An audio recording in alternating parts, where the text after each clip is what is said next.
Odaya kimseyi al. Nizam Mülmük'le Zübeyde Hatun bir işçi. Şifre odasına giren hatun da kimdir?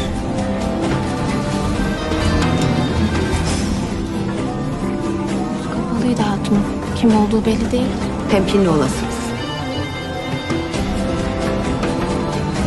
Muhakkak gireceğim. Emniyet tedbirleri gereği Zübeyde Hatun bir... Tarken Hatun. Melik Tapar benim de evladım. Giresin. Biz emir kuluyuz Tarken Hatun.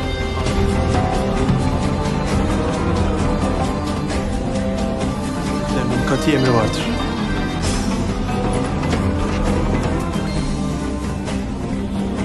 क्या कमरे में दाखिल होने वाली खातून बाशलू खातून हैं? जुबैदा और बाशलू खातून यहाँ क्या कर रही हैं? जानने के लिए देखिए हमारी आने वाली वीडियो को। इस वीडियो को लाइक और चैनल को सब्सक्राइब जरूर कीजिएगा। मिलते हैं नेक्स्ट वीडियो में, तब तक के लिए अल्लाह हाफ़िज़।